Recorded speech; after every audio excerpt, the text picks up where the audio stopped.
The saddest thing, my mother seems to lose anyone she gets close to, Velma Barfield's son Ronnie Burke said. We ask, how could God allow this to happen to a faithful Christian like Velma Barfield?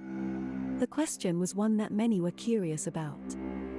Not everyone understood how Velma Barfield had ended up on death row, waiting to become the first American woman to be executed in 22 years, even after the truth had been revealed. The Reverend Billy Graham praised her piety because she was a grandmother and churchgoer. The entire planet was so taken with her that people were fighting to set her free. She was, at first glance, an absolute angel. Perhaps that's why she was able to kill 6 people without being caught. In Velma Barfield's case, it was her first husband, Thomas Burke, who paid the ultimate price for getting too close to her. Velma was only 17 when she got married, but for the first few years, the couple had a happy-looking marriage. Due to Velma's extreme desire to escape, the elopement had taken place under extreme time pressure. Years of suffering at the hands of a father who, from the outside, appeared to be nothing more than a doting, loving man, had broken her spirit. However, when Velma's father, who referred to his daughter as Daddy's girl, heard the shades draw, he would rush into the room. Velma saw her marriage to Thomas as an escape from an untenable circumstance. And there was a time when things weren't so bad. They got along okay and had 2 kids together before Velma had a hysterectomy and developed a dependency on painkillers. Thomas began drinking heavily, and soon the two were fighting. After a heated argument, Velma secretly left the house with the children, leaving Burke to deal with the fallout. Burke was killed in a mysterious fire that broke out while she was gone. All signs pointed to Velma being just as heartbroken as her children. But Velma's life was soon filled with tragedy after Thomas' death showed her a simple way to fix her problems. Despite the tragic loss of her husband, Velma was able to find love again. Everyone around her thought her bad luck was following her. Jennings Barfield, a fellow widower with children of his own, was her second husband. And like the rest of us, he would die in mysterious circumstances. After an argument in which her prescription drug abuse was discussed, and the possibility of divorce was broached, Jennings fell ill for unknown reasons.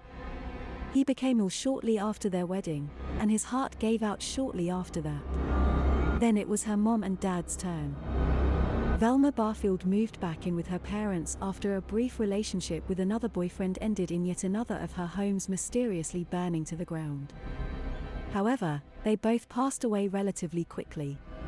Her mother became ill for unknown reasons soon after her father died of lung cancer, the one death she could not have prevented. That happened to be a very odd coincidence. Velma lost her husband and her mother within a short time frame, both to the same disease. Both of them experienced nausea, vomiting, and a burning sensation in their bodies. In spite of how convenient it would be years before anyone noticed the pattern. Death seemed to come in flocks after Velma Barfield's mother passed away. She took a job as a caregiver for Montgomery and Dolly Edwards, but within a year, they both fell ill and passed away. John Henry, her husband, contracted the same mysterious illness not long after she began working for Record Lee. Her loved ones continued to view her as a victim of terrible bad luck. They hoped that with her new boyfriend Stuart Taylor, she could get through this tough time. But even he couldn't survive getting to know Velma without being damaged. On February 3, 1978, Stuart made the fatal error that ultimately led to his downfall. An argument ensued after he discovered Velma had been forging checks in his name. When she handed him a beer as they were getting ready to go to church, Stuart took it as a truce gesture. But he became ill in the midst of the service.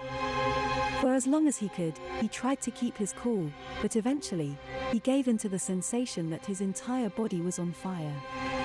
Stuart eventually left to lie down in the truck, and his sympathetic sweetheart Velma was soon by his side, gently stroking his hair and encouraging him to feel better. She told him he didn't have to put on a tough front. She offered to give him a lift back to his house. Stuart spent the night sick and miserable and begged Velma to take him to the hospital in the morning. The local doctor couldn't find anything wrong and diagnosed him with gastritis. He was prescribed some medication and told to rest at home until the next morning, when he would feel much better. In the morning, Stuart still had no sensation. It was unfathomable what had happened to Velma Barfield, so nearly all of her relatives attended Stuart's funeral to show their support. They believed that ever since she had lost Thomas Burke, this poor woman had been through nothing but misery. To be fair, though, that would be pretty much everyone. A woman who claimed to be Velma's sister called the police while she was crying through the service. Velma Barfield told them she was a murderer and that she had murdered her own mother in the same way she murdered Stuart Taylor. Before the results of Stuart's autopsy were in, the police didn't give it much thought. Arsenic from rat poison was indeed present in his system, as the caller had predicted. They began investigating all of the unfortunate deaths she had experienced, and in each case they found evidence of the same type of rat poison. Until her son Ronnie Burke asked her about it, Velma pretended she was unaware of it. She was unable to keep up the charade in front of her son and burst into tears. She claimed it happened accidentally. "I didn't mean to make him sick, but it turned out that way." 4 of the murders were admitted to by Velma Barfield.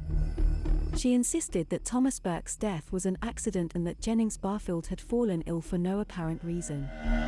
Despite their best efforts, the police were unable to provide conclusive evidence disproving Burke's story.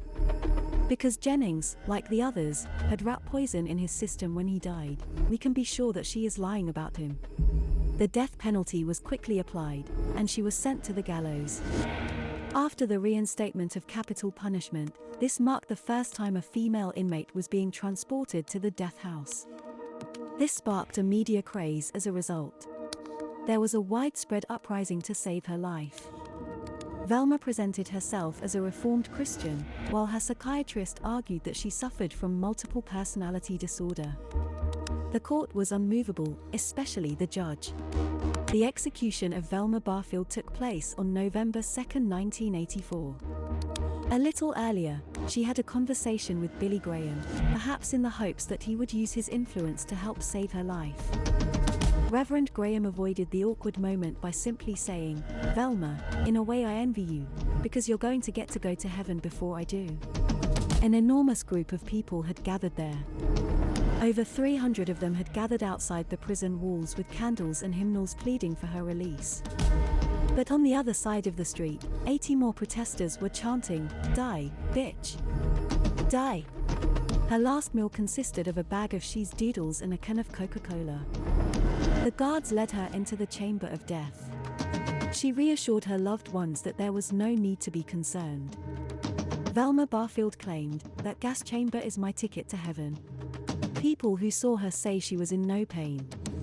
She seemed to unwind as the deadly poison coursed through her veins, just as it had through the veins of everyone she had ever murdered. No American woman had been executed in 22 years. Those keeping watch outside extinguished their candles and began softly singing Velma Barfield's favorite hymn. They got a round of applause from the rest of the group.